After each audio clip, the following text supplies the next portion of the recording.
Hi, I'm Jim Sacco, sports columnist and blogger here at the News of Virginia. I also host something called the Sports Desk. It's Augusta County's only weekly webcast that deals with high school sports. Joining me today is sports editor and Mr. Excitement himself, Robert Sisk. Robert, how are you doing today? Doing well. Excellent. Robert's talking about excitement. You were at that game at Fort Defiance Friday. You saw Waynesboro come from behind in the top of the 7th inning to clinch the Southern Valley District title against the Indians. Tell me about it. What happened out there?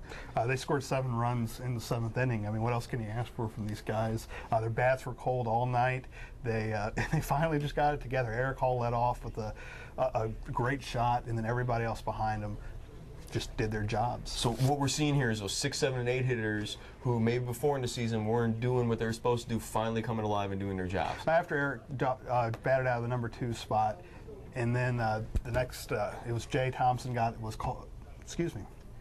flew out, and then after that everybody started going in. You saw that 6, 7, 8, 9 guy that have been struggling. They did get together and they put together a great game. They did what they needed to do. They looked for singles. They didn't look for doubles, triples, or home runs, and they were playing very fundamental, smart baseball.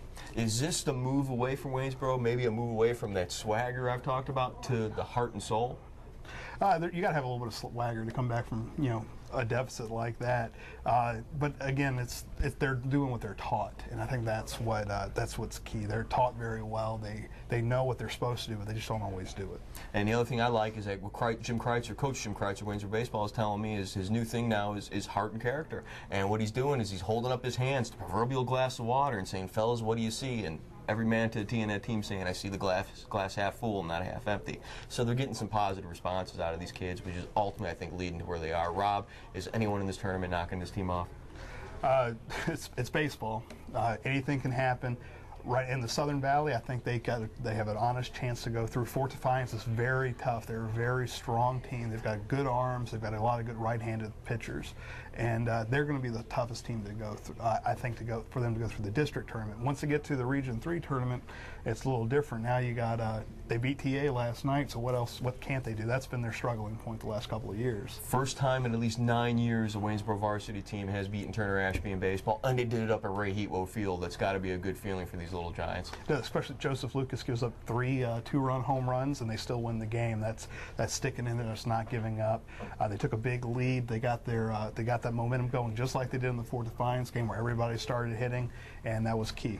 And Jay Thompson breaking out of his slump, solo shot there to give him some breathing room. Win. I believe the Crown kid from Turner Ashby with a 2-run homer brought the deficit to within 2. Jay Thompson struggling at the plate. Nice shot there. Is the worm turned for Jay?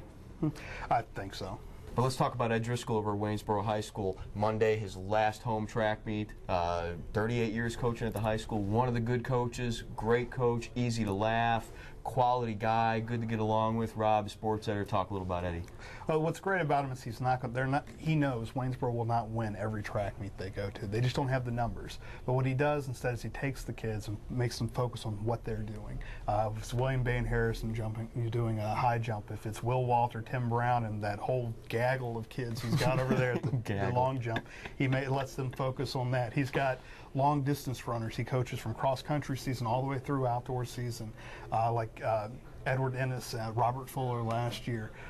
And that's what makes him a great coach. He gets them and says, "Look, we're not going to win the overall meet, but let's focus on the small pictures. Let's make you better athletes, and let's set goals for yourself that you can achieve." Yeah, one thing's for sure. It's not going to be the same at Waynesboro High School next year when it comes to cross country or track. Now that Ed Driscoll's gone, Ed, you're one of the good ones, and I think Waynesboro should give you a big thank you for coaching there for 38 years. That's all the time we got today on the Sports Desk. I'm Jim Sacco. This is sports editor Robert Sisk. We'll see you next week.